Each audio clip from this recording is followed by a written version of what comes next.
G'day everyone and welcome back to the channel. My name's Cal and I make videos about frequent flyer points and premium travel. If that's something you're interested in, hit that like and subscribe button. Let's go.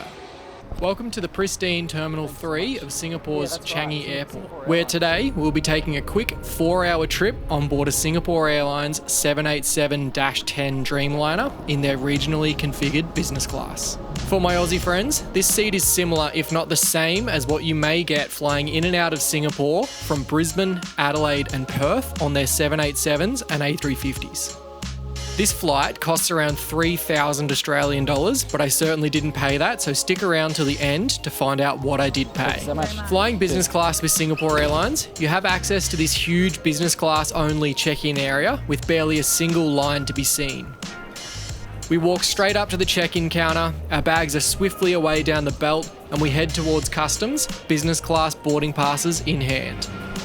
After exploring what Changi Airport had on offer airside, after realising that the jewel is before immigration, we made it to the SilverKris Business Class Lounge in Terminal 2 to wait for our flight.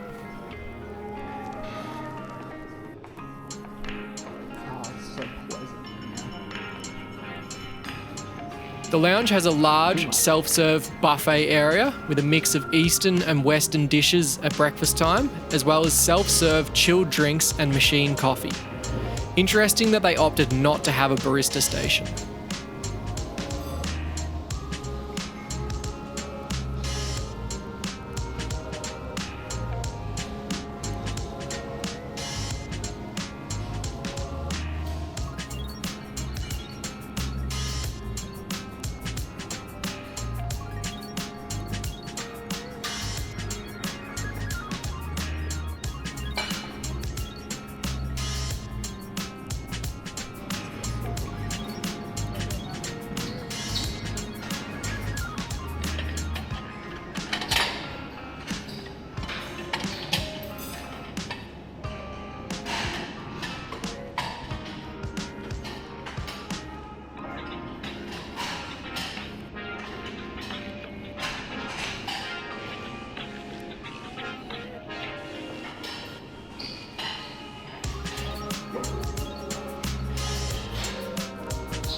Doesn't quite look like it.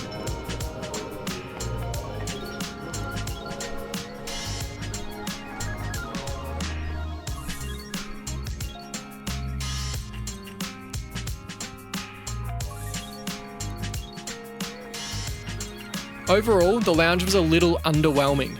A lot of seating, which was a bonus as it did get quite busy, but nothing overly comfortable. No natural light, which is always a killer for me, and it made it feel like a hotel reception. My tip is to use the Terminal 3 SilverKris Lounge if you have the time. The bathrooms were well presented and included large shower suites. As we see in our flight update to boarding on the departures screen before the advised time, we swiftly made our way to our gate, F58, which is at the far end of the terminal from the lounge. After a quick trip through the security before the gate, we were welcomed on board the Boeing 787-10 that will be our home for the next 4 and a bit hours. For QR code, please approach our ground staff for assistance. Thank you for your cooperation. Be careful, hotel looks there. Once seated, the staff double-checked our pre-booked meals from their Book the Cook system, which I'll explain later, and then handed out a hot towel and started a non-alcoholic drink service. First impressions of this seat are really good.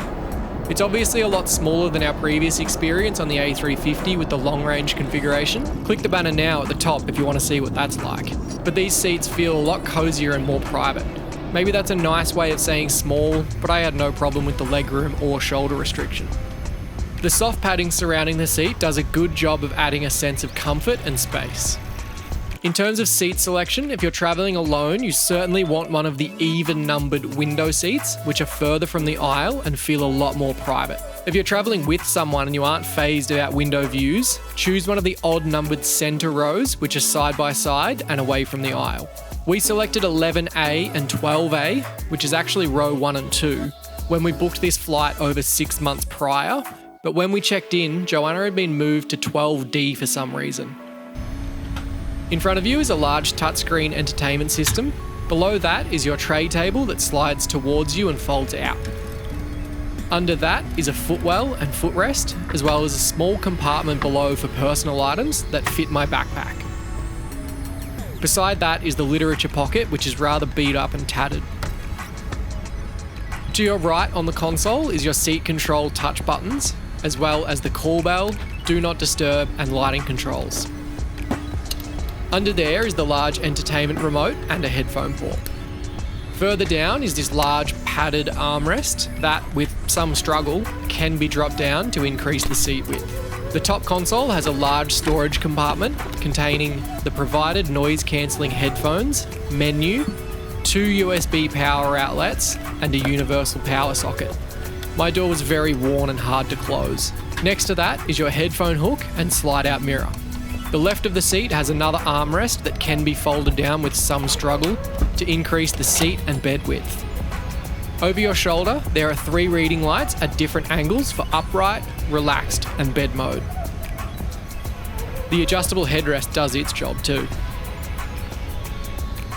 Overall, I quite like the seat. All it needs is some overhead air vents and I'd be happy. The seat is really showing its age though, with a lot of scratches and scrapes, as well as being quite dirty down the side of the seat. It is due for a deep clean, I think. All large electronic devices, such as laptops, must be stored by taxi, takeoff. Unfortunately, there are no amenities kits on these shorter regional flights, but there were some dental kits in the bathroom. Here is a view of what the menu has for today's flight. We utilised Singapore Airlines Book the Cook service, which allowed us to pre-select our meals from a range of hundreds of options. I suggest always doing this to make sure you get the meal you really want, especially when flying out of Singapore where almost any dish imaginable is available. This also helps Singapore cut down on waste, as they only have to prepare what has been ordered and don't have to bring several options for every person. After a long taxi, we lined up behind this beautiful China Airlines Cargo 747 before taxiing out and taking off from runway 20 left, with a fantastic view out to the bay before circling left and onwards towards Manila.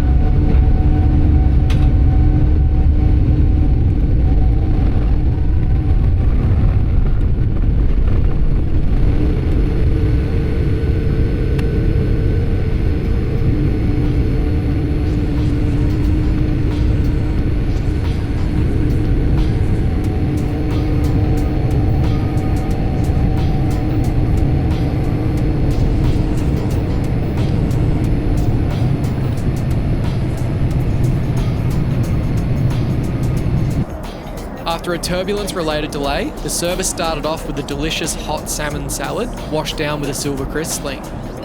Well, it would have been, but it never turned up. But luckily I always had sparkling water on hand.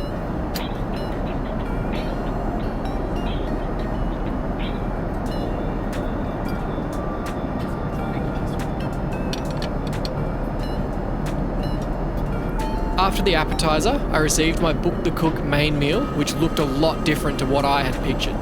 Maybe they really should implement visual menus. But in saying that, the eggplant was fantastically flavoured with the miso glaze and paired well with the vegetables and rice, as well as the SilverKris sling that did eventually turn up. There wasn't anything wrong with the meal, but I probably wouldn't order it again.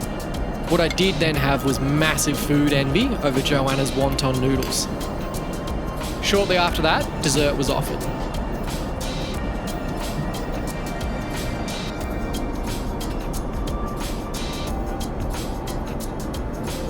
Perfectly portioned to wrap up the meal and set me up to sit back and enjoy the rest of the flight, since the service was fully wrapped up only an hour and a half after departure. Time to test out the bed. Reclining into bed mode is a simple one-button process. It's quite amazing how private it feels on these window seats, as you really can't see anything or anyone. But don't forget to put down the 2 armrests, as it gives you so much more shoulder space. The footwell is also a great size for rolling around, but being a bit over 6 foot tall, I am at the very end of the bed and anyone taller than me might struggle. Without air vents, it is quite warm down here. Thankfully, I always have my USB fans for this scenario. There was only one thing left to do: sit back and enjoy the final hours of the flight. The seat reclined just above bed mode is a fantastic relaxed position that I could sit in for hours, made almost better by the pillows. I was serviced a champagne and a packet of nuts just to relax a bit further, far enough that I actually fell asleep.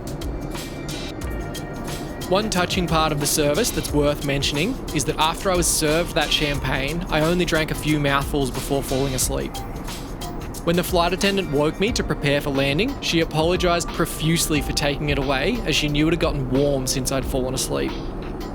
She then bought me a cold glass at the very end as they were preparing for landing. The small things really do go a long way. As we come in to land in Manila and continue our journey, I have time to reflect on the flight. For one of Singapore's regional flights on an older and slightly less admirable product, I would happily fly it again on flights up to maybe 8 hours, then it might be at its limit. We didn't see the staff as often as we did on the long-haul flight, but when we did, we were always addressed by name, nothing could have ever been a problem, and they were always attentive. Top-ups never had to be asked for, and apart from forgetting my drink at the start, which did eventually arrive unprompted, the crew were faultless. So, how did we pay? We paid for this trip with 38,000 velocity points and 202 Australian dollars in taxes. With a cash value of $3,111 per seat, this redemption works out to be a massive 8 cents per point in value.